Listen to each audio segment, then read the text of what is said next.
Welcome to the Shellonomics Podcast, your source for pure Teenage Mutant Ninja Turtles entertainment, presented by King Mictus. Okay, guys, another episode of Shellonomics. We are pumping these out faster than Michelangelo goes through pizza. We are on Vintage Cartoon episode with this episode 4 with our buddy Christian, talking season 4.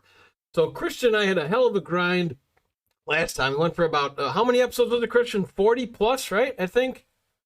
Yeah, 47, I think.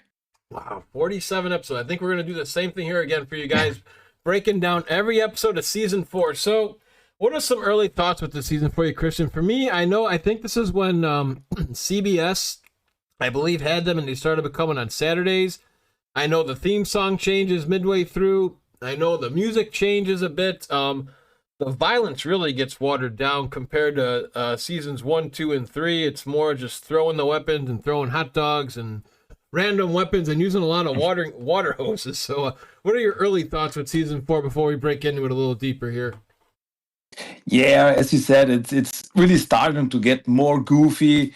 The villains get more crazy. There are lots of episodes with just one-off enemies like crazy inventors and stuff like this. And yeah, but as I said, it's still fun. We have some pretty memorable episodes here with memorable characters.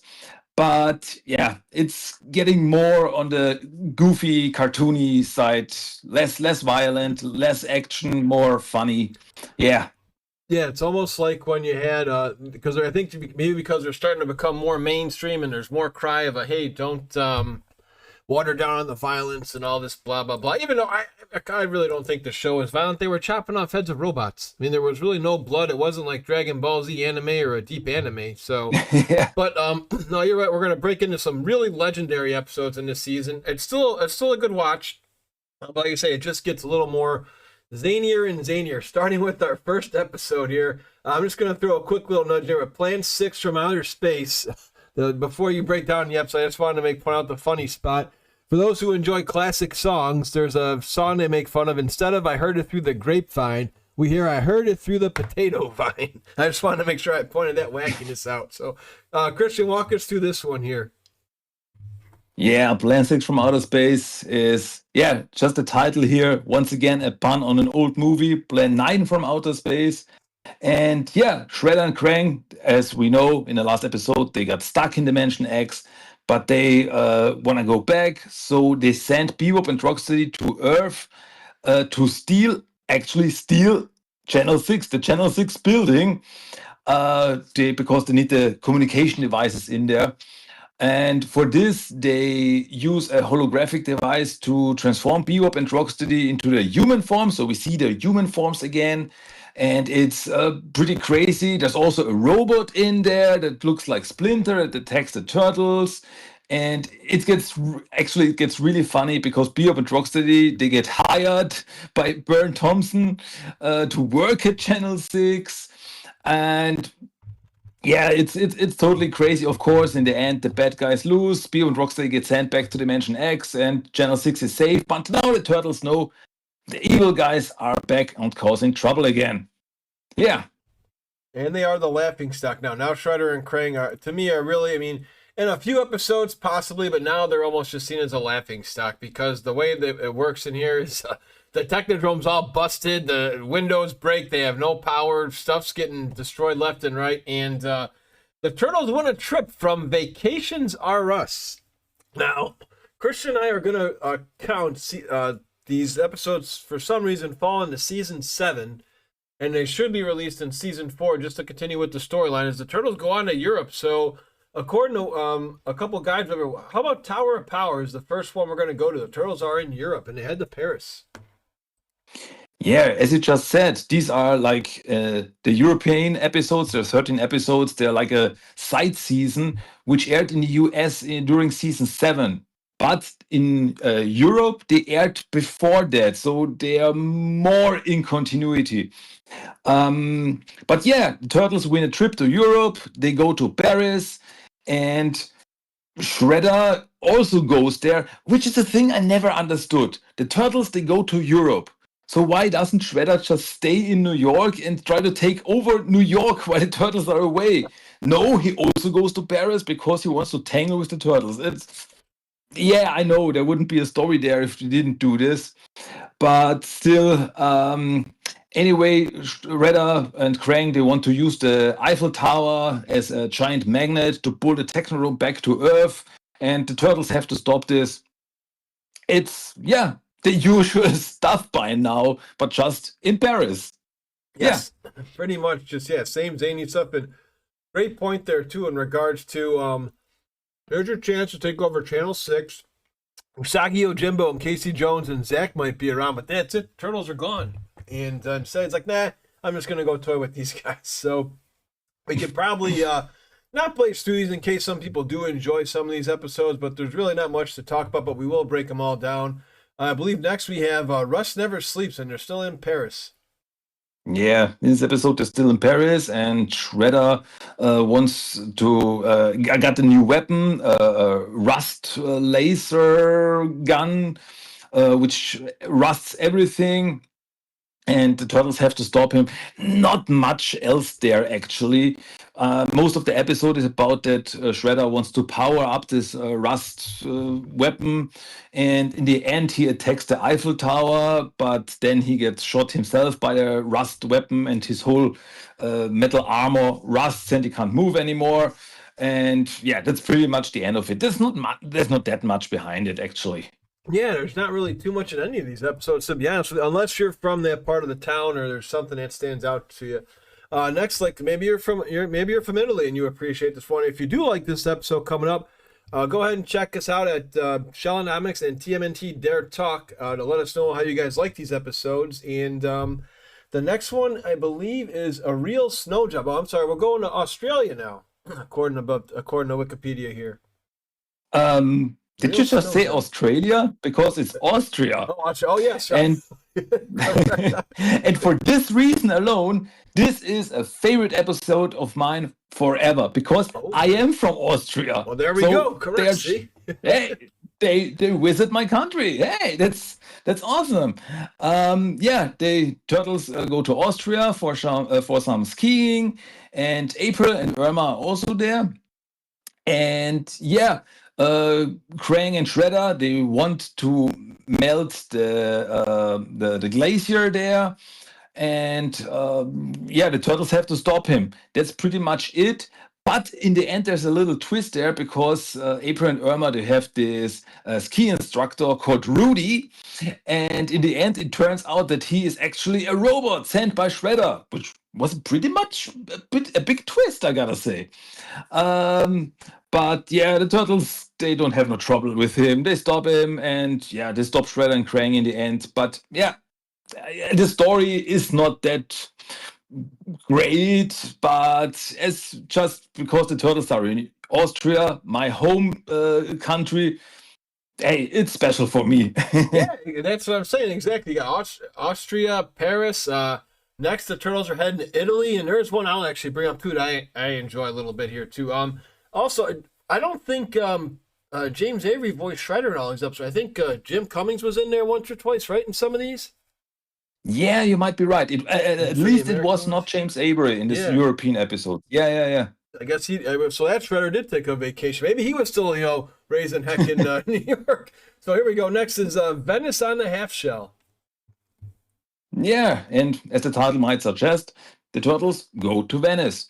And Shredder and Krang are also causing trouble there because they want to steal, if I remember correctly, they want to steal the gold there. And they have this weapon, this machine that causes floods. But it doesn't really work, so it creates chaos in the end. And the turtles have to stop it, which was so weird because it was like, this weapon, this machine, it can create floods and everything, but it malfunctioned and it brought like statues and gargoyles to life and stuff like this. It was pretty crazy, pretty zany, but still a very entertaining episode, I gotta say. I'd say some of these, are decent. The next one coming up, I actually liked a little bit, even though. Artlist. I didn't really care for the two characters, but it was shocking to see Splinter actually lose in a battle here. I mean, technically, in my opinion, the Turtles lose. They're just a weird thing that our friend Christian will explain. But how'd you like Artless? Yeah, the enemies in this episode who are not Shredder and Krang, I always thought they were weird. They were these like weird blob aliens who wanted to steal art like by the original artists like Raffaello and Michelangelo, Leonardo da Vinci, and so on and so forth. And the turtles had to stop them, which they did in the end. So by actually using a trick, by making the aliens think that the art that they stole were fakes, and so they like, we don't want this, and they went home. That's pretty much it. Very sad ending there, but like I say, I just thought it was cool. They were kind of formidable foes against the Turtles if you actually pay attention to the action in there. It was a little shocking. So, what do we got next? Now we're going to Portugal for the running of the bulls in Ring of Fire. Yeah, the Turtles are in Portugal. Shredder and Krang are back, and Shredder wants to use the sunlight with a lens to start burning cities. Because we didn't do this before, okay? And the turtles have to stop them. And as you said, there are some funny bits there, like with the bulls, and they are in this bullfighting arena, and some pretty sights, I gotta say. And once again, Irma and Vernon are also in this episode. Yeah, so I guess they gotta. Again, everybody just has to go where the turtles are. Yeah, that's it. On the whole Channel 6 crew go all over Europe with the turtles. Yes, and here's my personal favorite, being the Irish lad that I am. The Irish jig is up. Now, this one I thought was pretty cool. To get to talk about St. Patrick, a couple other little Irish spots in here. What I always found was funny is just this random gang, and you have to see this episode in order to believe what I'm saying. So Michelangelo says, "Hey guys, how about a quick game of Toss the Hat?"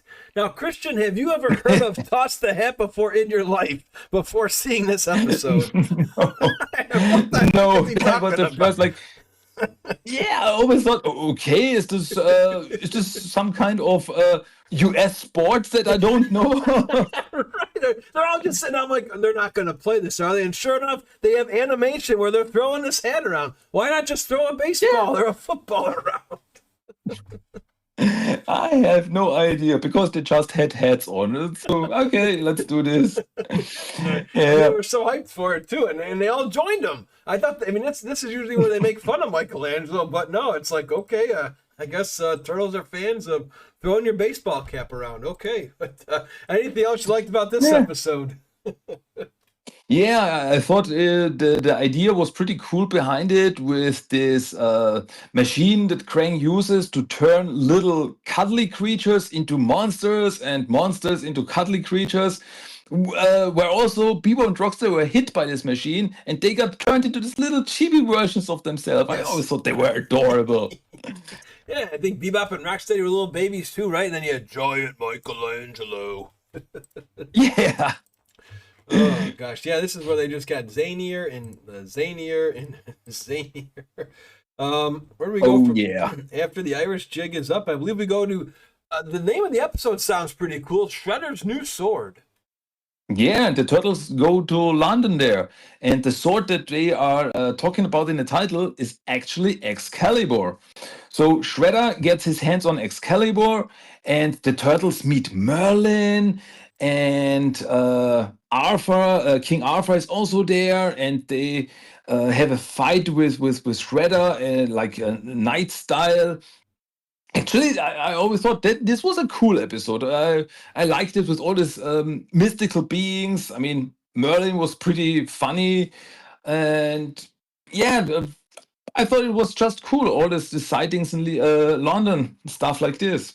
I thought, entertaining. Same here. I enjoyed it. It felt like, for those who don't have it, we have a, actually, have you ever seen the old movie with Jim Carrey, The Cable Guy?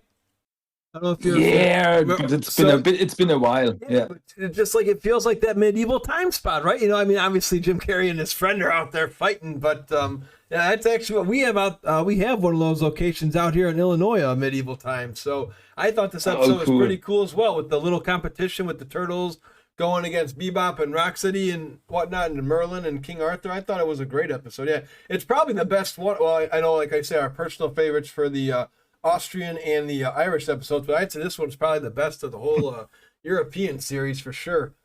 Let's see, what do we got next? Now we're going to Greece, I believe, with the Lost Queen of Atlantis. Yeah. They go to Athens. What? The city in Greece. I don't know how to spell it. Anyway, they go to Greece, and yeah, there's the turtles. I mean, Shredder is also there, and the turtles, they run into this like a cult of Atlanteans, and they think that April is their lost queen.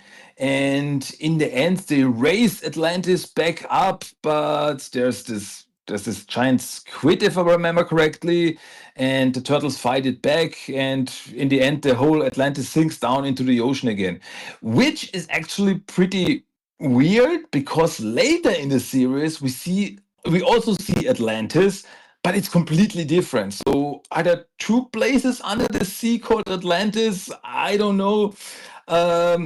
Anyway, yeah, entertaining episode, gotta say. Yeah, I thought again something. It's nice seeing April and Irma, get involved a little bit. So it's always cool to see other characters come into play. And then we go from that to I don't remember too much about this one. I think I've only seen it a couple times. One of the few, I guess. Again, I guess I could live without the Turtles on the Orient Express with the supercharger. Yeah, exactly. As the title suggests, the turtles there take a drive with the Orient Express from Paris to the other side of Europe, and they drive through all these countries. And Shredder's plan is to use the Orient Express to supercharge it, and like it can start to fly, and then it will crash into some oil fields and create a giant explosion that will create a rip in through time and space to bring the Technodrome back. Something like this. It was actually pretty convoluted, the whole story. Yes, But yeah, but I thought it was cool. I always like the scene when the turtles they're driving through Germany, and they're like wearing this lederhosen and playing some music like traditional German music, and people are paying them to stop, and.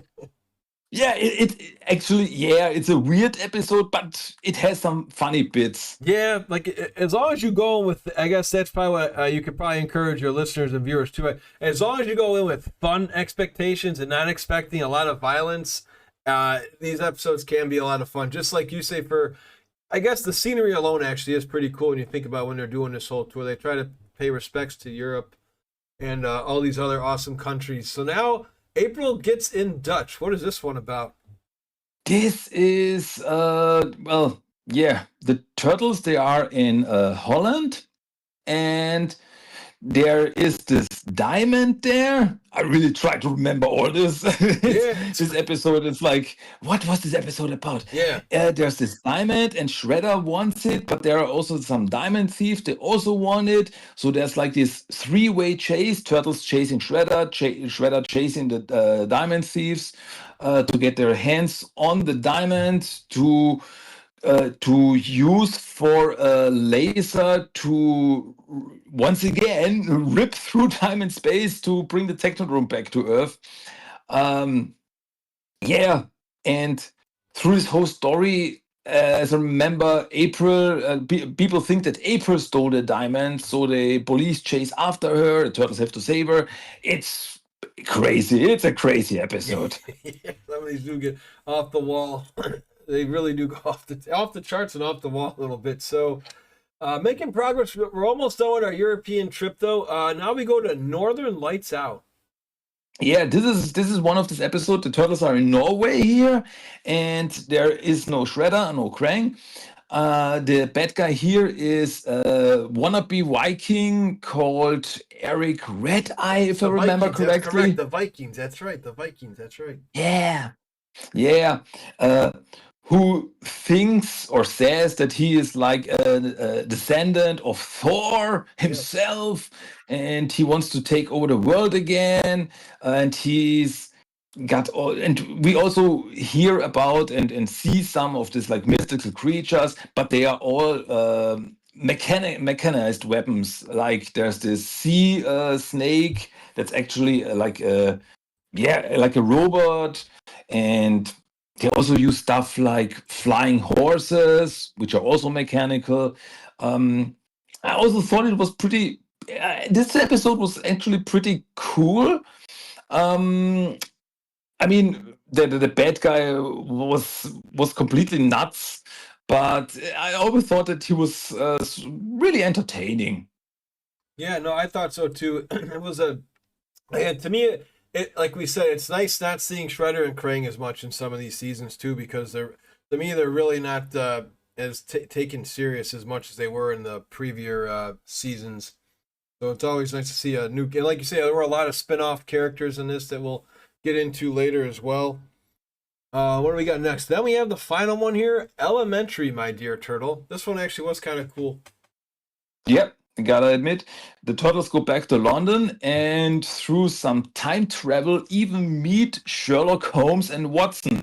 And together they fight Moriarty. Yeah, the classic Sherlock Holmes villain, which I thought was cool, just like the last episode when they were in London with Merlin and King Arthur. Now we have Sherlock Holmes, which I thought was pretty entertaining. The turtles meeting, like this is like a crossover episode, and yeah, the story was crazy because there is some time traveling, and Moriarty tries to take over the world, and actually he succeeds because he changes the timeline. But the turtles go back in time to stop him, and in the end, everything is fine again. It's pretty crazy. But hey, the turtles team up with Sherlock Holmes. Yeah, Hey, how many times did this happen? yeah, exactly. Never. Maybe we'll get a NECA Sherlock Holmes figure one day. They seem to have everybody else from the Yeah. cartoon. Yeah. All right. Now we finally get to some regular episodes. Now they come back to New York, and our first one is well, this is like a King Kong parody almost, right? Turtles in the Jungle with Jocko. Yeah, Chaco, the monkey who, through some growth ray, suddenly turns into a giant gorilla. Uh, and Donnie gets also set by this machine, and he gets turned into like Gameradon, and they start fighting like King Kong versus Gamera, and yeah, it's pretty cool. I always thought that it was funny, like the scene when Jaco and Donatello start fighting and they're knocking buildings over. And Donatello, yeah, I just love this fourth wall breaks. Like, it's like, whoa, they used the whole budget up for this one scene. Yeah. Yes, my buddy likes that spot too. Yeah, it was a very interesting. I enjoyed that one. I thought it was okay. Not one of my favorites, just because this is one. It's always cool to have one that stands out in your head as a kid and you remember it years, prior. Michelangelo Toys Around with Mr. Weasel and all these cool little toys. It was like a Toy Story episode. Yeah, kind of. There's this guy, as you said, Wiesel, who wants to take over the world of toys with weaponized toys. And yeah, it's as the title might suggest. It's the focus is on Michelangelo. He gets thrown into this whole story and has to stop him with the help of a little kid. And the focus, yeah, it's fine. It's a fine story. Yeah, I like where the toys get to go to battle. I mean, again, it's silly, but it's where the things are. And Michelangelo brings his own toy to try to sneak into almost like a Comic-Con, too, like a toy convention. Before, as popular as they are now, it really wasn't that popular in the 90s. But he brings that little car that breaks. It's just a really weird spot. And then he goes into this kid's house, and the kid doesn't freak out either. I mean, he's pretty much like, wow, a Ninja Turtle in my home. Yeah, because at this time, apparently everybody knows about the turtles. So yeah, they actually didn't have to hide anymore. They're like, hey, everybody knows you're there. Yeah, exactly. They were just after they saved the world from the Technodrome in season 3, pretty much like, yep, we're good now. We like you guys. You're heroes. So here we go. Next is Peking Turtle. I thought this one was cool. James Avery, I thought, did some very good comedic lines with Krang in this one. Also talks about basketball. I was a big, with Michael Jordan and Magic Johnson, which they actually say in the beginning of this episode, Magic Johnson, eat your heart out. The Turtles challenge Splinter to a basketball game. But I thought the enemies were pretty cool in this one, too. How'd you like this one? Yeah, this is a fun episode. This is an entertaining episode because there's this army of marble warriors that Shredder brings to life, and yeah, they were hard to beat for the turtles because, yeah, like the rock soldiers, they were made of stone. The turtles had some trouble with them. As you mentioned, the beginning with the turtles playing basketball with Splinter was also funny because Splinter's like, I never played this before, and he's the best in it. He just beats the turtles with no problem. Yeah, this is a fun episode. As you said, the enemies, the Marvel Warriors, they were pretty cool. Yeah. Yeah, I thought so too. I enjoyed this one. And Shredder, you left your wife and 48 kids, where he gives them the military line. So there's some funny ones in there. And now this one, people may watch this one next week here in the United States. It's Mother's Day, and we have Shredder's mom Did you ever think you would have an episode with Shredder's mom as a kid? At first not, but at this time of season 4, everything was possible. Yes, exactly. Yeah, and as the title says, April's Shredder's mom is in there, and yeah, she's not happy with her son. I remember this line when she talks to Shredder, like, "What are you doing here? You're with a brain and 2 brainless. These are the guys you're hanging around with." Yes. Yeah, she was pretty badass, I gotta say. I enjoyed her. She was pushing Shredder around. Like, she's not very proud of him. Like, hey, can't you take over the world? It's just entertaining. Hey. And she dominated croquet too, or whatever the heck she did in the episode. At the end, she just like whacked this ball, and it's like, okay, Greg, Shredder's mock can hang. Yeah, it was a funny. The random. What was the guy's name? General Yogurt or Colonel Yogurt? I think. Yeah, Colonel Yogurt. Yeah, yeah. This is like say all these one-off wacky characters. So here we go. Actually, again, after all the laughy and wackiness, we get back to some good episodes here. Once again, thank you, David Wise, and not that the other ones were bad. It's just this was a little bit more my kind of Turtles. So we go to Son of Return of the Fly Part 2, which I thought was a nice one with the return of Baxter and his AI friend.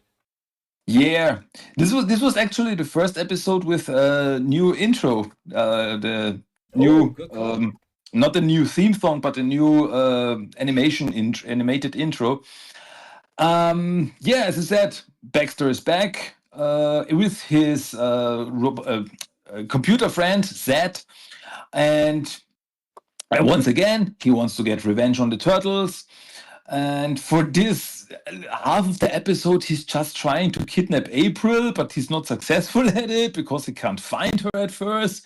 I always thought that it was funny when he was running around Channel 6 and when he found April, she's like, I'm busy right now. And he's like, okay, then I'm going to take another one. And he takes Vernon with him. Oh, yeah, it was my buddies and I love this one too because he says all the months, right? And the American version, like, find April O'Neil, find May O'Neil, find June O'Neil. Yeah. And then he finally goes, are you September O'Neil? Yeah, again, David Wise, he knows where to get the comedy, and he just always knew where the time was for action and a time for a story and a time for a laugh. He just was such a fabulous writer for this show. And another one I liked a lot was Bebop and Rocksteady Conquer the Universe. I really enjoyed this one. Oh yeah, true, because the spotlight is on Bebop and Rocksteady here. They hands on this fear ray that everybody who gets shot by it turns into an yeah, a scared little baby. Yeah. And yeah, and with this, they are able to almost conquer the city. I enjoyed the bit where they were taking over this gigantic robot, the Gorgonzola, Yeah, like a where Godzilla, right? like this Godzilla parody. Yeah, and they were shooting a movie there with this gigantic robot, and Beer and Rocksteady took it over, want to play with it, and yeah, they caused chaos, and they even hit the turtles with this ray, and they couldn't do anything about it. So Splinter called Zack in this episode for help. So yeah, Yeah, Bebop and Rocksteady pretty much won. They even got Shredder. I mean, they literally had everybody. They had Shredder. They zapped Shredder and Krang with the Fear Ray as well. I forget what the gum was called, but I know they were shaking in their their boots, so to speak. Yeah, Zack had to save the day, and yeah, I thought it was funny they were trying to shoot Gorgonzola with the Fear Ray too, and it's like, wow, we can't even get Gorgonzola to be scared because they were shooting a robot. So I always thought that part was great. And yeah, here we go now. These are our VHS tapes for the Sewer Hero series. I would say a popular episode among the main core of Turtle fans. Raphael meets his match. yep. This is the first and only episode with Mona Lisa. Yeah, a fan favorite. Once again, a character where I was surprised that she never appeared again in this show. Um, yeah, she's this mutated lizard lady, and Rev falls for her head over heels. I always thought they were cute together. I always hoped to see more of her in this show, but nope. And yeah, the story is with this pirate captain, Captain Filch, who attacks this costume party where Raphael is and Mona Lisa is there, and together they fight Captain Filch and his mutant sea anemones, if I'm correct. Yes, and they had the instead of Peter Piper, it was Picka Pekka Pizza. They were trying to make fun of Peter Piper in this episode. Yeah, and the guy was called McDonald Crump. Yeah, that's right. Yeah, that's right. Yeah, exactly. Oh gosh, who would have thought that that would still be? Oh my Oh goodness, I yeah. forgot about that. There's some other funny ones with somebody similar with that name also later on in the Turtle series. That's still a relevant human actually out here now. So kind of funny we brought that up. Now we go to Yeah. four turtles and a baby. Yeah, in this episode, we, well, how should I put it? The neutrinos are back, but not the neutrinos that we know, because we get to meet the leaders of the neutrinos, Santa and Gisla, and they have a little baby called Tribble, and yeah, Krang. There's actually, we see some of the war in Dimension X that was only mentioned earlier, and Krang wants to take over the city of the neutrinos. And to save her, the leaders of the neutrinos send the little baby to the turtles, and they have to take care of this neutrino baby, who, of course, has some powers. In this, she has telekinetic powers, and yeah, of course, causing trouble. And in this episode, I always thought it was funny that when Channel 6 was having this baby contest, Bio and Rocksteady and Shredder, they also got in there, and we see like Rocksteady as a baby, like, oh, that's one ugly baby there. And yeah, it's fun, and I thought it was cool to see more of the neutrinos, not only the core three that we know of, but because this is a whole race, so there are more out there, and it was cool to see more of them. I agree, and just to play off your the dialogue in this episode again, James Avery nails it. You probably can't say this in kid cartoons anymore, but one like you say with the Rocksteady, do you remember when he looks at a baby and the Shredder says, "Is this your child? My condolences, madam." Yeah, it was You're not gonna great. get that in cartoons anymore. We grew up in such a great generation. Now we go into. Oh, I thought this one was really cool because I am a fan of wax museums. I did check one out at I don't even know if this hotel's around the Venetian out in Las Vegas. We had a very nice wax museum. Now we go into Turtle Maniac. How'd you like this one? This is an interesting episode because in this episode we meet, sort of kind of the biggest turtle fan ever, Monroe Q Flam, who wants to have every TMNT memorabilia out there. And for this, he steals some. And yeah, he's also building like this wax museum. And we see wax figures of like Shredder, Bebop, Rocksteady, Leatherhead, and so on and so forth. And he's evil. He wants to have the real turtles in his collection and stuff like this. So yeah, the turtles of course have to stop him. In this episode, I always thought that because the turtles mention some adventures that they had, like, do you remember this and do you remember that? And these are things that we never saw. So I always, as a kid, thought, these were some episodes that I missed or something. But with the shovel or something, right? There was a shovel or a knife. There was some sort of weapon. You're exactly right. I can't pinpoint the spot, but I know that I think they do something with the punk frogs, and there's like some sort of weapon. I thought it was a shovel or something, but you're right. Some kind of shovel when they say that's where we fought this giant slugs or something. Yeah. And this never happened. And then they had this laughing gas for all this stuff. And then Irma breaks it up with perfume or something, right? Just, again, some weird Adam West Batman style, just some wacky stuff just to cure the turtles. I think they were frozen, and she sprayed perfume, and I think it woke them up or something weird. Yeah. Exactly right. And now we go into, I believe this is Rambo, but they call him Rondo in New York. And you also get a nice little Simpsons note here too with the two characters, right? Itchy and Scratchy, Cheesy and Sleazy. Oh yeah, of course. Yeah, those were great. Like this, just like Itchy and Scratchy, like a Tom and Jerry parody. Pretty funny because actually the story is pretty crazy in this episode. There's this chemical that can bring out movie creatures into the real world, and the city gets overrun by movie monsters, and the turtles have to team up with Rondo, who is like this movie hero, but in real life he is like a coward. And that's pretty much it. But in this episode we see the turtles like fight classic movie monsters like Dracula, and who also was there like a Frankenstein monster, I think, and stuff like this. Very interesting one indeed. And then again, one of my favorites in the series is the next one, Planet of the Turtles. I thought this one was great. I am a big wrestling fan. They get to fight two wrestling turtles. I don't know if you're familiar with Saturday Night Live out in your neck of the woods, but this is a parody of Hans and Franz. We are here to pump you up, those characters, and they just always had the big muscles. So did you like this one with the wrestlers? Yeah, I always enjoyed this one because we get to see a whole dimension just with turtles. I mean, it's not the last planet of turtles that we see in the series. Right.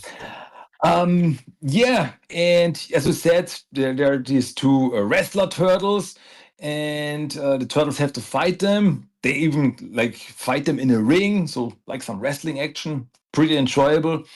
And in the end, the turtles not the turtles, but Donatello goes to the planet of the turtles to stop Shredder and Krang, to get this device to stop them.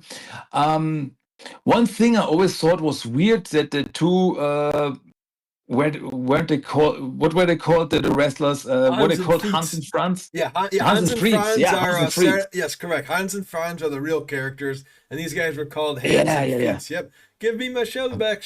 They had you go grow another shell. Some weird they could take off their shells. They could take off their shells. I always thought that this was weird. Why can't they do this? Yes, exactly. They had guns in there, and Rupert with the Rupert turtle. I still like his stuff where it's like an infomercial. He keeps trying to sell stuff for like $10 or $9.95 or $19.95. Yeah.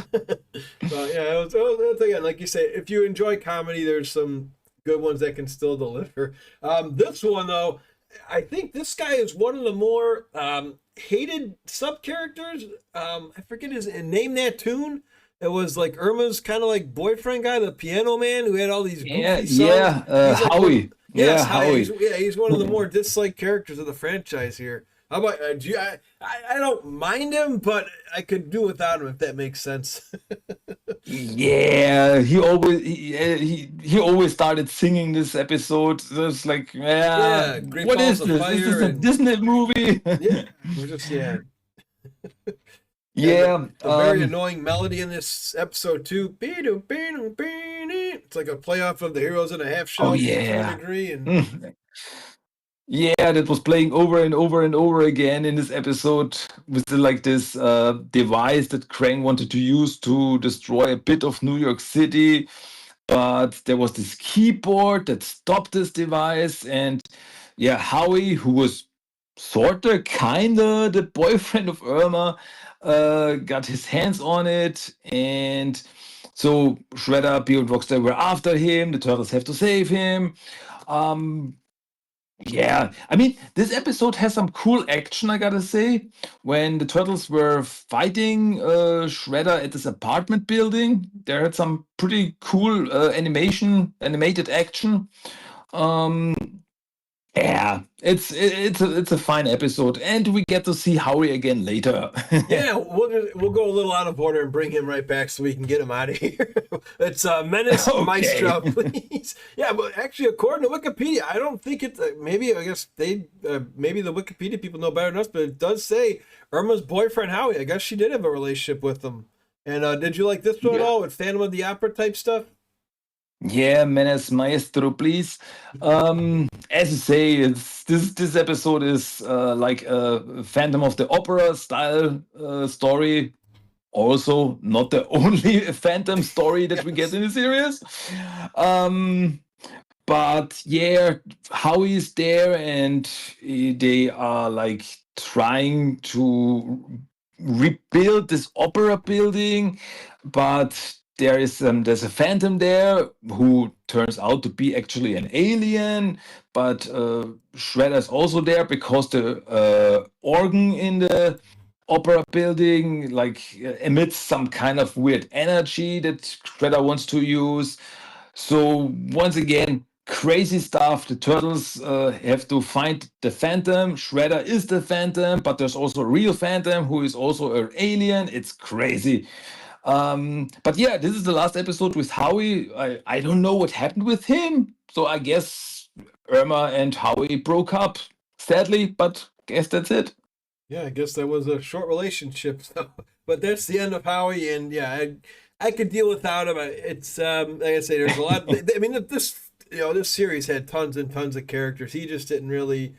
Well, I think it's not that Irma couldn't have done better. Just I think at the time, like you say, we wanted Turtles, not a musical, and they were just again trying all these ideas, and that's just one of the few that really didn't resonate with me. But now we go to a stand-up comedy club with Raphael Knocks Him Dead, and we get a surprise character that I thought he could have had another episode. I don't know about you, but let me know your thoughts. I'm pretty sure you know who I'm talking about.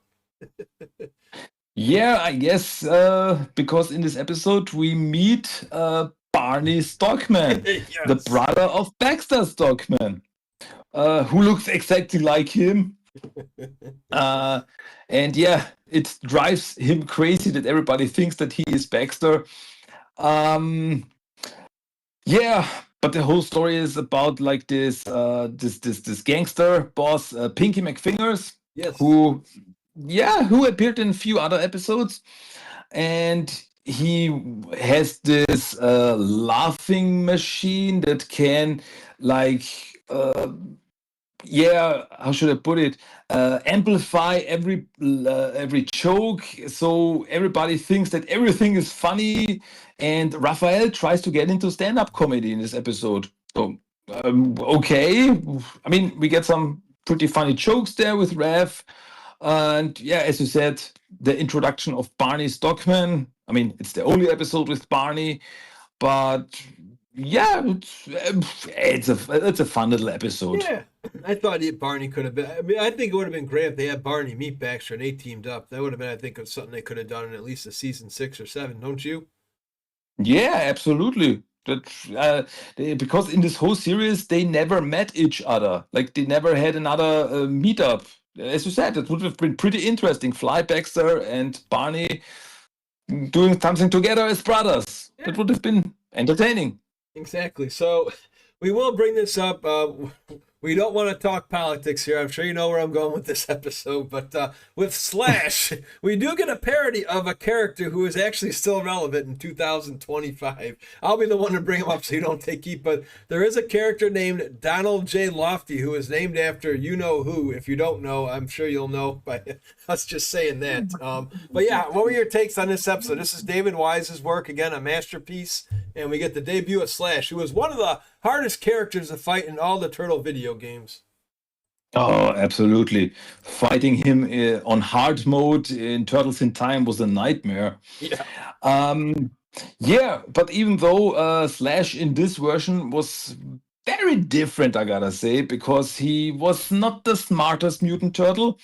He was the pet of Bebop, and he got some mutagen on him, and so yeah, he became Slash, the evil turtle, and he caused some trouble because he always wanted to have his pinky, which is this like little palm tree. And yeah, some bad guys used this against the turtles because yeah, there's an evil turtle, so all the turtles are the same. I always thought that it was weird when April ran into Slash. She didn't realize that this is not one of the Ninja Turtles that she knows. I mean, he looks really different, but yeah, okay. But yeah, I like Slash. I really, really like Slash. Even though he's a bit different, but still he was a challenge because he was very strong in this episode. Yeah. Yeah. Yeah, I thought it was okay. You're right in regards to the binky, and he finally gets his binky and tricks me. Everybody tricks me. I feel bad for him too, because everybody keeps lying to him like businessmen. He's just an innocent little turtle, and he just is looking for friends, and everybody keeps double crossing him too. So hopefully one day he Yeah. finds somebody he can trust.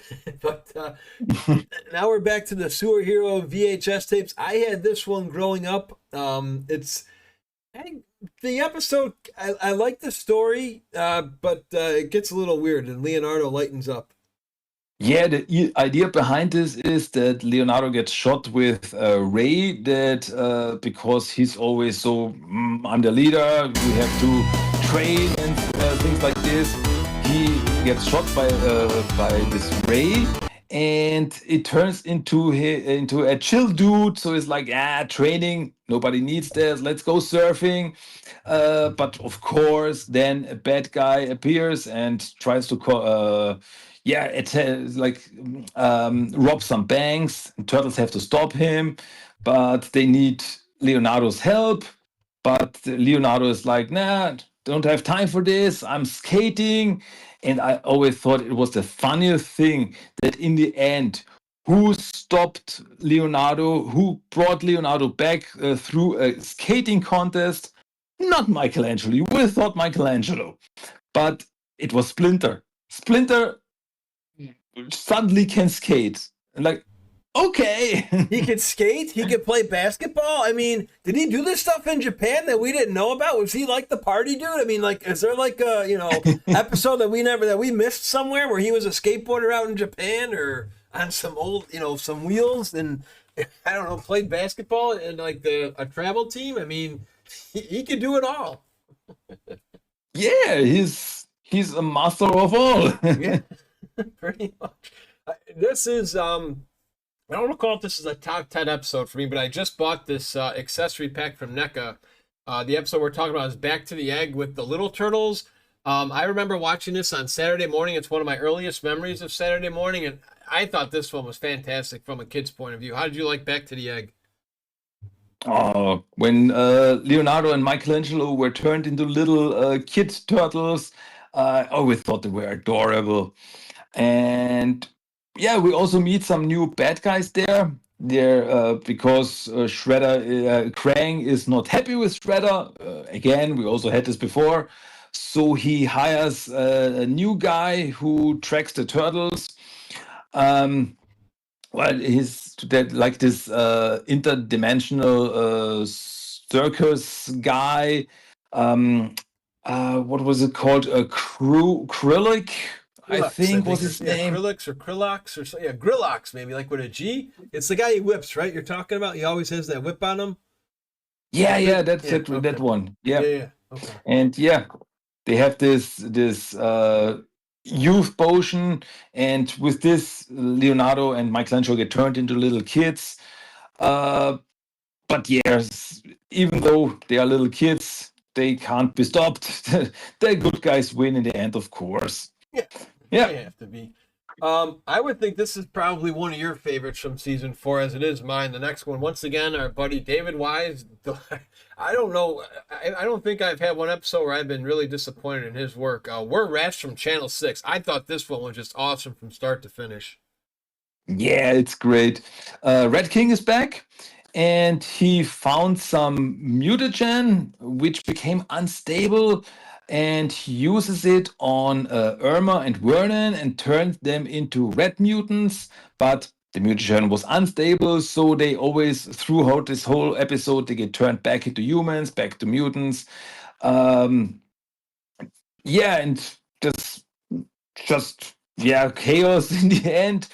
But I always thought that it was weird because if you think about it, Irma and Vernon, they weren't cured of this. They weren't like cured of the mutation. They just, in the end, the flute, the Red King's flute, which caused the mutation, was destroyed.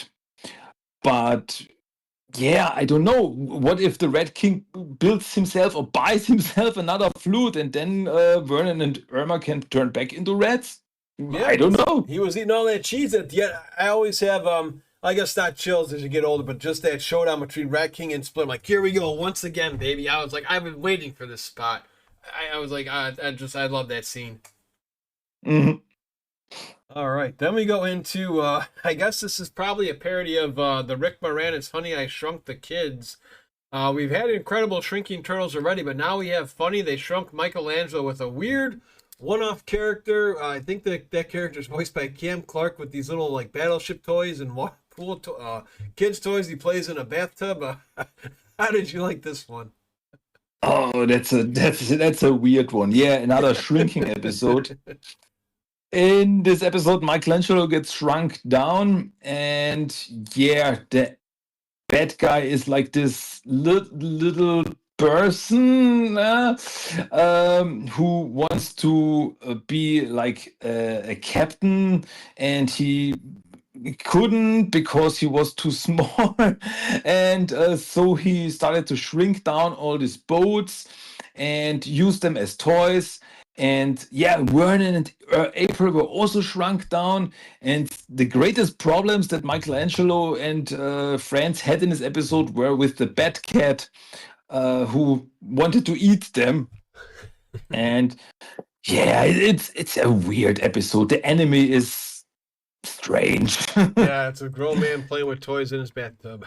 I mean, it's one thing to have collectibles like we Yeah. do, but yeah, it's a very bizarre movie, and it's a Michelangelo focused episode, so I like that. But otherwise, yeah, we need David Wise back, and we get him right back here according to our episode guide. And the Big Zip Attack. I thought this one was okay. I didn't hate it. I didn't love it. But what were your thoughts on the Big Zip Attack?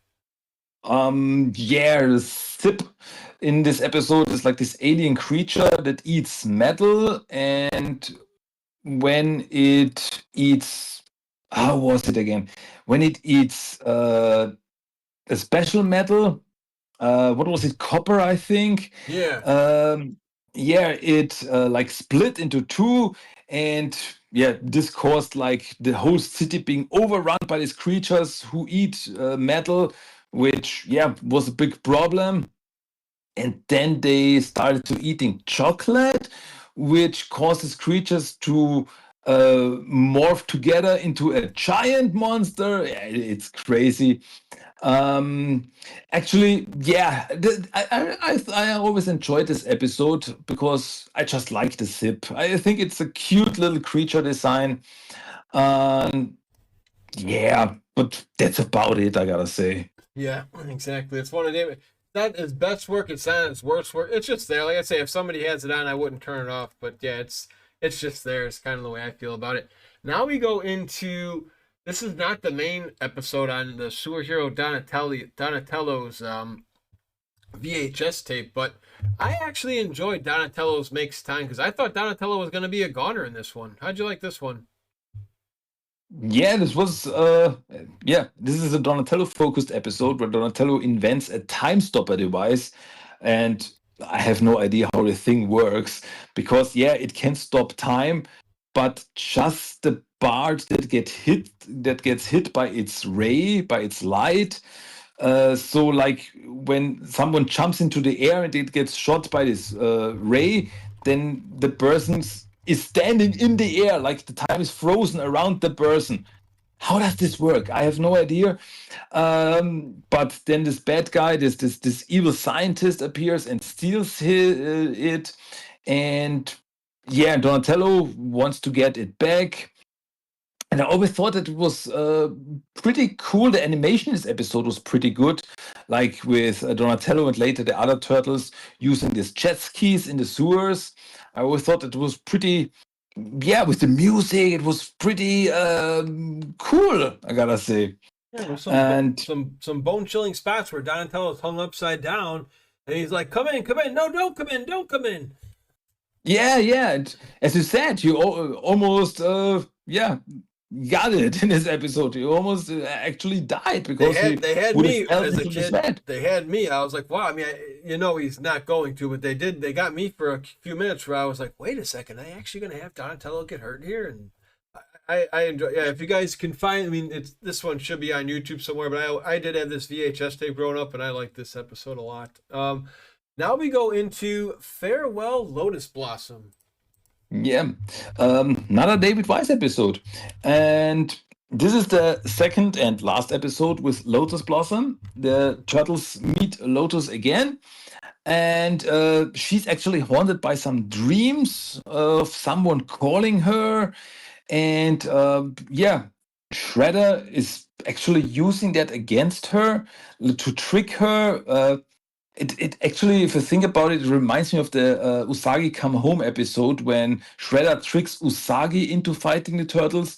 Here he tricks Lotus Blossom into fighting the turtles. And she's fighting the turtles, but the turtles make her realize that it was all a trick, that it was just Shredder. And so they start working together, and there's this whole scene near the end with the ghosts of Jakahachi, Yes. from this urn, who turns all of New York into like ancient Japan. I always thought it was cool, like this scene when this fast food place was turned into a sushi place. I want my cheeseburger. No, we only have sushi. Like, it's cool. I thought that the whole story with Lotus Blossom and not feeling like she's living at the right time, not feeling like she belongs here. It's actually a pretty heartfelt episode, I gotta say. Yeah, and she cries. Well, actually, she doesn't cry because of the onions, but except that part was kind of funny in that spot too. And here comes another cool one. This is probably besides season 1, my favorite VHS tape dome, because you have this episode and another one coming up later, which is probably one of my, I think it is might be my number 1 episode of all. But Rebel Without a Fin, I thought this one was a lot of fun. How'd you like this one? Yeah, it's entertaining. We meet Dr. Polidorius, who creates this fish mutant called Ray. By the way, that's not Ray Filet. If I remember correctly, they wanted to use Ray Filet in this episode, but they weren't allowed to turn him into a bad guy, so they created this original character. That's why if I remember correctly. Wow. No, yeah. probably right. Maybe the comics got mad or something. Wow. Okay. Because he wasn't blue either. Yeah, he was like this green, mostly green, with the red speedo. Yeah, yeah. I like the sarcastic attitude. I thought he was a pretty cool bad guy. Yeah, I always thought that it was weird because in the end, the turtles mentioned like, and Ray escaped, but I think we will meet him again, and they never did. Yeah. I always thought that he would come back, and I would have enjoyed it. As you said, I really liked his character, and I liked his powers because he had all these powers of the sea creatures. It was, yeah, he's a cool character. Yeah, you also get Leonardo and Raphael, one of the favorite spots where the sarcasm comes out and they give a stare down. I was like, are they really going to fight here? It's never happened in our show before. I thought they were going to go at it, but they didn't. And April turns into a mutant, too. She was a cat, now she's like a fish girl. Yeah, absolutely, and also not the last time April gets mutated. Yes. Correct. But I always thought that she looked cute as a fish. I gotta say, Yeah, yeah. did a good job. Yeah, Tina Tuna instead of Tina Turner. She always had that spot too. I remember the old playoff. Here come two guys that I thought were probably two of the funner toys that we had growing up as kids. And not only did we get Cheeseburger Man and Newsman, we've got Rhino Man here, Christian. Oh yeah, this episode where Bebop and Rocksteady turn to superheroes because there's this superhero contest and there's this diamond because it's always diamonds, crystals, something like this. And Shredder and Krang want to get their hands on this, so they have to win this superhero contest. So Bebop and Rocksteady get turned into superheroes. And yeah, it's crazy because Shredder's like, no, I will never be a good guy. Yeah, it's funny. I like Bebop and Rocksteady as superheroes because at first they enjoyed it, but later they're like, we want to do bad stuff again. Yeah, and didn't we get some toys of this, guys? Yes, those from are two of my favorite NECA? toys. Yeah, they probably are NECA toys too. I remember as we were kids, they had some superhero series toys too. Oh yeah, of course. Yeah. And they actually did reissue those too. So like I did a toy episode with my friend Josh, and like he said, they're cool the reissues, but it did bring the value down a lot for these the older toys. But the older toys I had growing up, you gotta be careful because their ears, Rocksteady and Bebop's ears for some reason were always breakable. But yeah, I thought this episode was cool. You have a random name for a bad guy though is J. Gordon Hungerdunger. I don't know where they come from. Oh yeah. Somebody's wacky name. But now here comes a funny one here for all you comic fans with Brick Bradley for Michelangelo meeting Bugman. Now these are NECA toys, and how'd you like this episode? Oh yeah, this was a funny episode. As you said, as a comic fan, this was very entertaining because the whole story was about Michelangelo meeting his favorite superhero, who he didn't know really existed, who was Bugman, like this guy who, whenever he got angry, like the Hulk, turns into Bugman. Like he can like use all this bug powers, like he's strong like an ant, he can fly and stuff like this.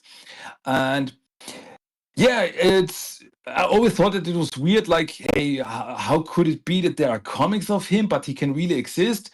Which is someone that we find out in another episode. But in this episode, yeah, it's like a team up episode. They even mention it like this when, like, yeah, we have to team up, and then they turn to the camera because you demand it. Yeah. As I said, I love fourth wall breaks. Yeah. Oh, of course, with these two. And there's nobody for Cheeseburger Man, and Vernon with his playoff of Superman faster than a speeding bulletin for Newsman. That was a nice little. They did have some really good puns in this show growing up. And this one I thought was pretty neat too. Here is again David. Oh, actually no. Let's backtrack for a minute here. With poor little rich turtle with the little rich chick. I don't know if this is a playoff of something. It might be, and you can help us out if you know. But for Buffy Shellhammer. Yeah. This was because the turtles meet this little kid who is is a rich kid called Buffy, and she is like the owner of this company that has this formula for energy that, of course, Shredder and Krang want. And the weird thing for me always was that Mikey had a crush on her when he saw her on TV. And I always thought, like, Mikey, you have a kind of relationship with Carla, the neutrino. Remember Yes. her? So what's going on there? Yeah. Exactly. I was a little shocked at that too. And you find out she's just not as sweet, innocent as she looks. So looks can always be deceiving. She was kind of mean and ruthless out when the camera was off. So always be careful. You find out like that old Cyndi Lauper song, "True Colors," comes to mind with this chick. So yeah, it was kind of a random one. She gives a formula to Krang, and it's like for chocolate fudge or something, right? For super It was fuel. for fireworks, if I remember correctly. Yeah, that's right. That's right. There's another one that's later. They do fudge or something. That's right. It's fireworks. That's right. Oh gosh. And now here's one I thought was kind of neat. What's Michelangelo good for? Another solo episode based on Mikey. Though there is a decent fight scene actually too, where Raphael does a quick little spot and takes out a robot. But how'd you like this one? This is talking about TMNT history is actually a pretty interesting episode because who do we meet in this episode? We meet Beat the Bitchin in this episode. This is the very first mention of Bitch and Beat ever. Oh, But yeah. he's not a mutant here. Yeah, but he's a regular Bitchin. Yeah, and the turtles, all the turtles except for Michelangelo get kidnapped by this scientist guy, this Dr. Monroe style guy, who like fuses different creatures together, and he wants to have the power and the intelligence of the turtles in there. So he kidnaps them, and Michelangelo has to team up with what was the name? Dr. Goodfellow, who is like this veterinarian that Michelangelo visits, and they work together to stop this guy, to rescue the turtles. It's a pretty entertaining episode when they try to get on this island, all these traps and these robots that they have to fight. So I thought it was entertaining. Yeah. Yeah, I like Barry Gordon doing a good job with the side villain too, with the "Stop the Temptos." He does a real good voice in that one. I thought it was great for the enemy. All right, what do we got next here? Is Yeah. one of my other favorites once again, who's writing this one, David Wise, the Dimension X story, where the turtles kind of get split up in this one. Yeah, this, as said, this is a very good episode because the turtles. I mean, Michelangelo, Raphael, April, and Vernon, they get sucked into Dimension X, and they have to find a way back. While Leonardo and Donatello stay behind on Earth, and they try to get the portal to work to get them back. And we see some places in Dimension X, so it's like a tour of Dimension X, which I thought was very interesting. Because if you think about it, we never see much of Dimension X. We see some places here and there, but mostly it's like, yeah, this is just a place now where the Technodrome is right now. But I mean, this is a whole dimension, so there must be more out there. Like in this episode, we see the Blastorama Pleasure Dome, which is like this, what should we call it? Like this park or place where people can hang out, like there are bars there and stuff like this. And yeah, I always thought that this was a very interesting episode because we saw more just of Dimension X. That's cool. Yeah, I like this one a lot too. And then we go to some people I'm sure enjoy this for being a Donatello lover. Donatello's Degree with Professor Sofo, I believe is the name, right? Am I saying that right? Yeah, right. Yeah, right. That's his first episode of this guy. Who and like Donatello gets his degree in this episode, and he has to get it himself, but he can't because he's a mutant turtle, which once again confuses me because in some episodes the turtles, they are out in the public, but other times they're like, no, we have to hide in the shadows. Like, what is it now? But in this episode, Donatello cannot get his degree from Professor Sofo. So, and because they think that Donatello is a Yes. woman, he asks Irma to go for him to get it, and it's crazy. But yeah, of course, the professor is a bad guy, and yeah, Donatello and later the other turtles have to stop him. Yeah, and in this episode, we also meet Michelangelo's bat fish, Max, if I remember correctly. Yes. Michelangelo had a lot of he was really good with animals in this, and kind of like how Raphael was in the 2012 series with his baby turtles, with his pet turtle. Yeah, it's Yeah, chompy. So yeah, I thought this one was okay. I mean, there's some funny spots in here, but like I say I'm just not the Donatello episode I like is the one we talked about before with the time. And there's another. There's actually, if you guys keep listening to our videos, we will get into a really cool dark turtle episode eventually to talk good about Donatello. If you stick with us for a couple more episodes. So this is another one, probably a top 5 coming up next year. David Wise once again, the big cuffling caper. I thought this one was phenomenal.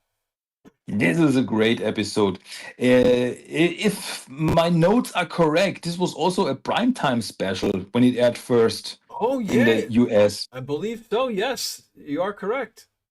Yeah, yeah. In this episode, the turtles become bad guys because they act like they are now the bad guys because they want to get into this gang because they are after some cufflinks and they can't find out why.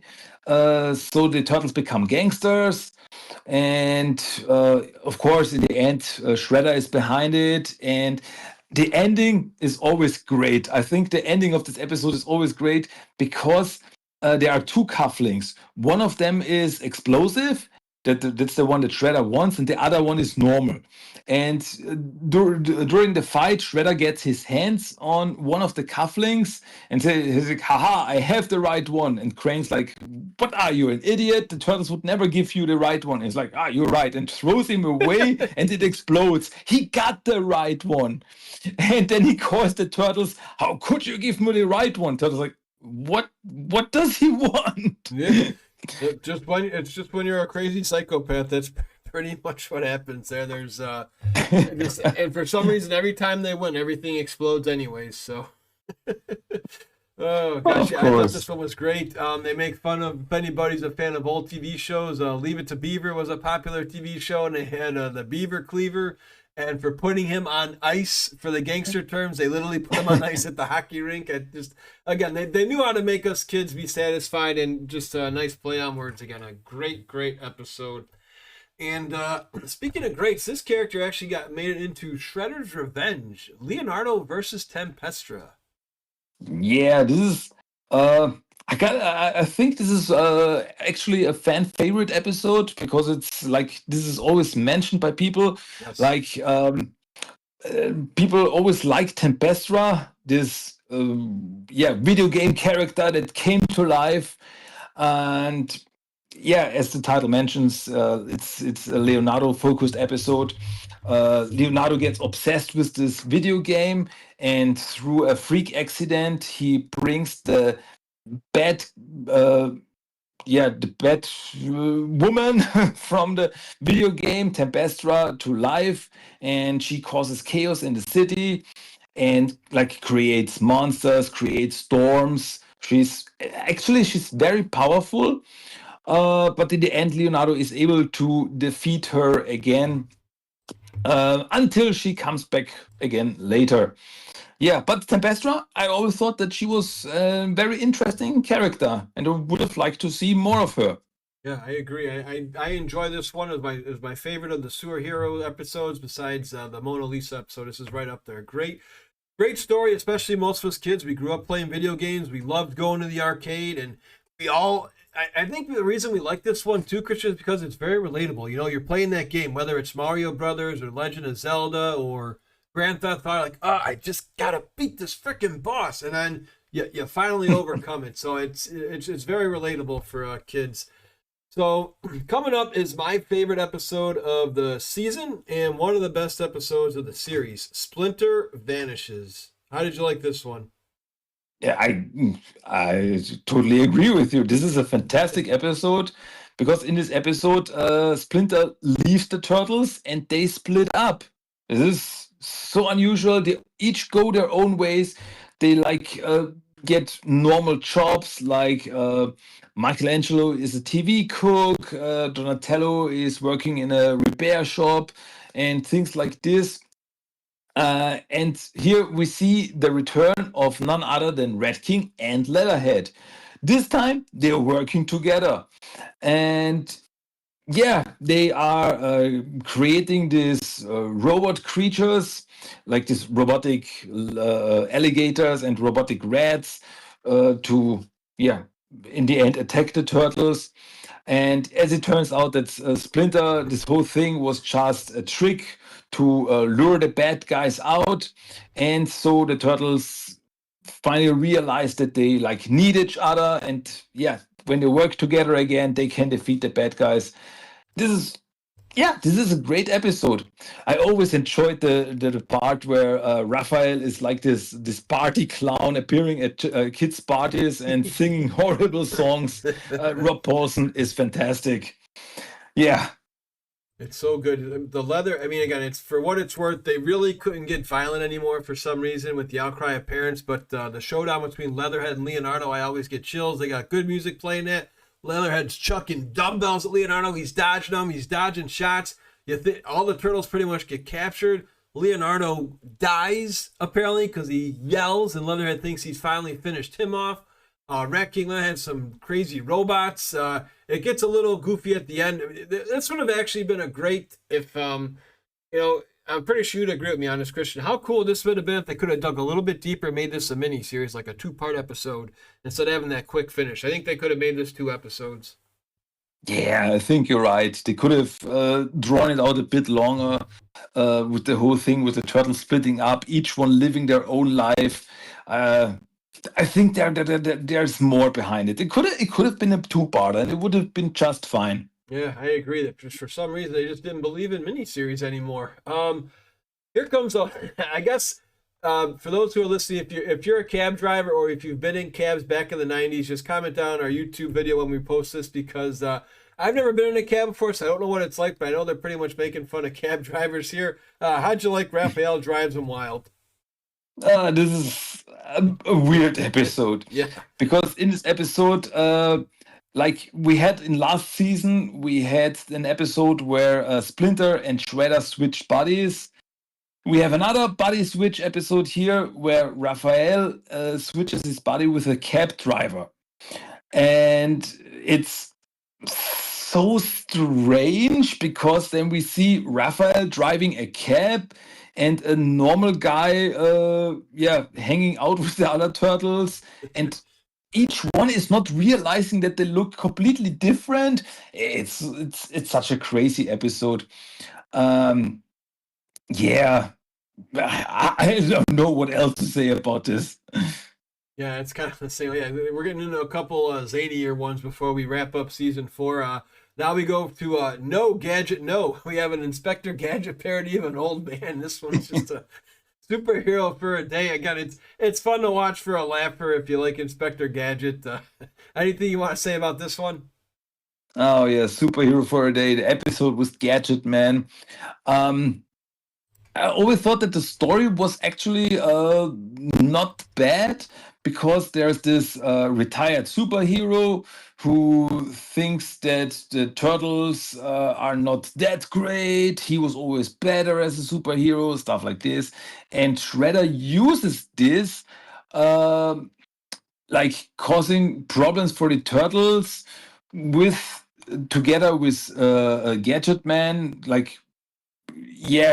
faking crimes so the Gadget Man can stop them, keeping the turtles busy with this while they take over some power plants to get energy for the Technodrome, of course, again. It had some cool bits here and there. Gadget Man was an entertaining character. Um, I like the retired superhero trope. It's entertaining, but that's pretty much about it. Yeah, exactly. We're doing our best to talk positivity and shine it on every episode, and sometimes it can be quite challenging.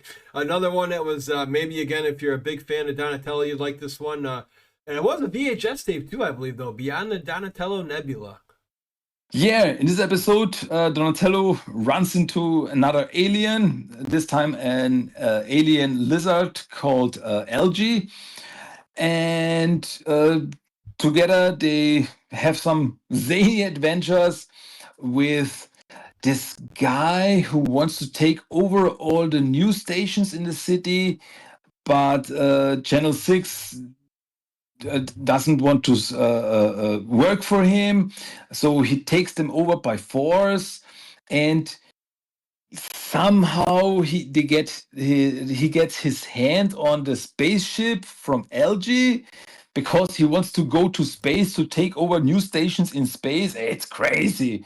Um, and so Donatello and Algae, they have to work together to stop him because if I remember correctly, if he takes the spaceship apart, it might explode and destroy the whole city. And yeah, I mean, LG was an entertaining character, and I wouldn't have a problem if I see him again. But yeah, How about the pizza? That's the whole thing. How about the pizza? We call it yeah, Grootnip. Grootnip. yeah, that is right. That little twist at the end when he needs some fuel, and it turns out that the fuel is pizza because it's always pizza. Of course. And then I don't know if they were trying to go after. I have no idea about this one. The big the big bug blunder, I think it's called. This one was kind of a wacky one too. I thought. Again, it's anything you want to talk about with this one? Yeah, actually, the whole story of this episode is that Krang and Shredder use some chemicals on like ants and spiders, and and turn them into gigantic creatures that, of course, cause trouble in the city. But in this episode, we get the return of Genghis Frog, who comes for a visit to New York, but only Genghis. The other punk frogs to stay behind, and yeah, that's pretty much it. But I gotta say, I actually enjoyed this episode because, yeah, the turtles fight giant creatures, like in this case, giant insects. I think that's cool. I'm a fan for stuff like Godzilla and giant monsters, so this works for me. Yeah, and you do bring a good point too. For those who are fans of the Punk Frogs, you did get to see Genghis return for a little bit, which was a nice little touch there. Let's go into an interesting one here because we really didn't see these guys in a lot of episodes. I thought this one was kind of a nice little twist here. The Foot Soldiers all revolting. Yeah, this is the episode with Alpha One, one of the foot soldiers who, because of some accident, becomes super smart and takes control of all the other foot soldiers. And so, yeah, as the title says, they are revolting. They are throwing Shredder and Krang out of the Technodrome, and then they try to. So Alpha One tries to take over the city, and the turtles have to work together with Bebop and Rocksteady to stop him. And I'm just thinking, Alpha One does have an action figure by NECA, if I'm correct, or? Yes, I believe so. I believe you are correct. Yeah, I like this episode. I thought it was nice seeing the Foot Soldiers again taking the lead. I thought it was cool that Bebop and Rocksteady worked together with the Turtles. I thought that was a neat little kick there for a minute. Yeah, I enjoy this one a lot. And Shredder and Krang are, again, because they're not as strong as they were in the other seasons. Like they were at the bottom of the barrel. They had to find a way to actually get this one. I kind of wish we would have seen Alpha One again, maybe because we always had Baxter Stockman's computer. I think comes back at least one or two more times. So I thought it would have been great if Alpha One would have came back for one more. But we've got 3 more episodes left because I'm going to include the Easter ones. This is, I believe, technically the last one, but we'll do 2 more quick ones because This way we can start with my brother, the bad guy, for the next one. So, unidentified flying Leonardo. Is this like a playoff with the Attack of the Killer Tomatoes? I mean, like, what's your take on this one? Yeah, gotta be. This is, yeah. I think I'm repeating myself, but I gotta say here, this is a weird episode Yeah, we said that a because lot in this one. Yeah, that's why I wanted to get your early thoughts before we deep dive into this for 2 hours close. So yeah, that's pretty much what a lot of these episodes are. yeah, because in this episode, like Leonardo follows April to like this little town in the countryside where some UFOs were seen, and but it turns out that this is just a guy who wants to keep everyone away from him so they don't find out that he's working on some plants, like growing gigantic plants, like growing gigantic tomatoes and other stuff. And I always thought that it was so weird because what does the bad guy do here? He wants to, with some kind of ray, like create gigantic, like tomatoes and other plants, so that he can like make a lot of money with it. But wouldn't that like help with world hunger? Did I don't understand here something? Yeah, I agree. Yeah, I don't. This was another, again, like I say, very weird episode that Leonardo. I guess like instead of a UFO, it's a UFL. Yeah, I'm just a weird way to end it. That's why I want to make sure we end with a happy note here with the 2 Easter episodes for the VHS tape, which is weird because this season's supposed to end in 1990, but some sites, I know the DVDs had only the Turtles and the Hare, and there was an outcry from fans like, hey, what about Once Upon a Time Machine? You get both of them. And we had to wait, I think, until, I want to say, I don't know if you were collecting the DVDs back in Germany, but did you have to wait until season 10 to officially get this episode, Once Upon a Time Machine? No, with our DVDs, it was a completely different story. We first got like the last 3 seasons because of some weird copyright issues. And years later, we got like complete boxes or seasons, and there we had all the episodes in the correct order. Oh, okay. And it's kind of weird, yeah. Yeah, it's a little very weird. So we'll do the first one. Turtles in the Hair. They do something similar to making people scared, but this time it doesn't work on the turtles. How'd you like this one? Yeah, this is the Easter episode where we see Bebop and Rocksteady in bunny costumes. I always love this. And yeah, in this episode, as you mentioned, the Shredder and Krang have like this fear ray again, and to stop it, the turtles have to get their hands on a crystal, but this crystal only exists in this fairy tale dimension. So they go there, have some encounters with some fairy tale creatures, and also Hokum Hare, who is the hare who from the story, the tortoise and the hare. And yeah, he comes with the turtles to New York and stays with them for a while. Yeah. What are your thoughts on Hokum? I liked him. Yeah, I thought he was good by Townsend Coleman. I think did a good job voicing him. I thought it was funny when they go to the fairy tale dimension. The sky is falling, Little Chicken Little and Jack and the Beanstalk. Man, my brother and I had this as a kid growing up. I thought it was fun. Again, the ninja action's kind of gone, but they do like a karate kick to a salt and pepper shaker to get the giant to sneeze. Yeah. What else? Shredder yells at Hokum, calls him stupid, and gives him the, hey, Watcher, you're calling stupid. And he jumps up there and kicks the ray right at Shredder. And he's like, he gets very scared, which I thought was kind of funny because, again, James Avery does very good comedic spots here.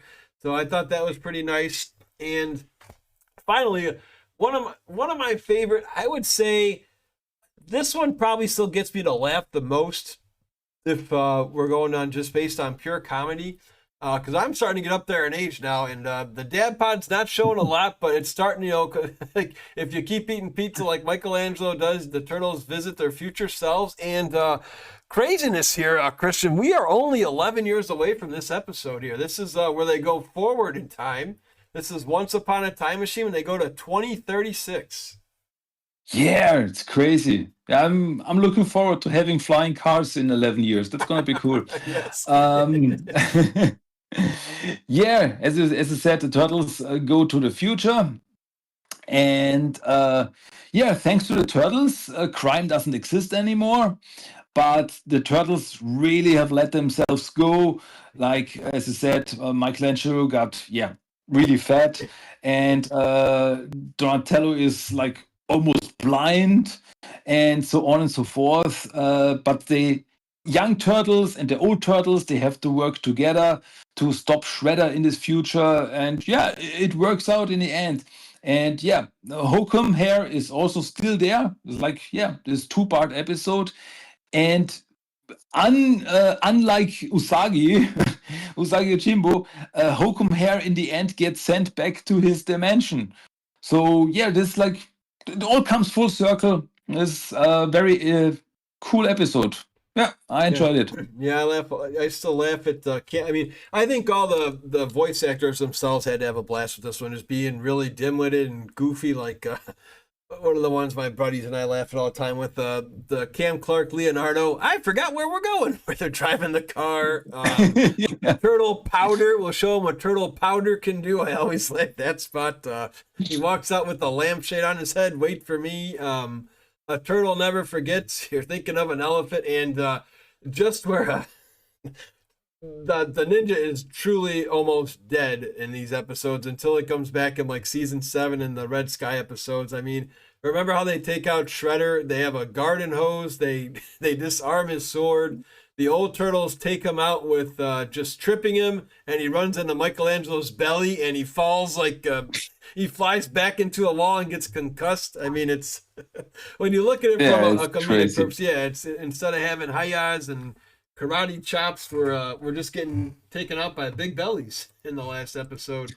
And then at the end, you see the turtles working out, so it just shows you to stay in shape. I always thought it was a cool spot, Raphael doing the curls real quick, and which one? Who is it? Donatello's doing the curls and Raph's doing the push-ups. I do know they're all working out at the end. Yeah. Raph is doing the push-ups definitely, if I remember correctly. That's right. And Donatello's the one doing the dumbbells. That's right. And Leonardo comes in with a flying kick. So, yeah, I thought that one was great. Well, once again, my friend, we are done with season 4. We hope to have you back for season 5 if you get time later this month in May. But if people want to know some more turtle stuff, be it comics, be it your opinion on stuff, you have tons and tons of episodes with well over 10 years of podcasting. Can you tell us Shellonomic fans where to find you? Hey, you can find me and my podcast, Teenage Mutant Ninja Turtles, That Talk, like pretty much everywhere on Spotify, Apple Podcasts, pretty much everywhere. But if you want to know more and find everything where you can find me on the socials, check out the website www.tmnttalk.com. You find everything there. Come on over and let's talk turtles. Gosh, exactly. As always, man, it's a pleasure. You have yourself a fantastic Friday evening, and hopefully we'll get in touch to come back with season 5, where just when it couldn't get any zanier, it gets zanier. Oh, yeah. Looking forward to it. All righty, man. Take care, Christian. Thanks for your time as always, brother. Yeah, thanks again, dude.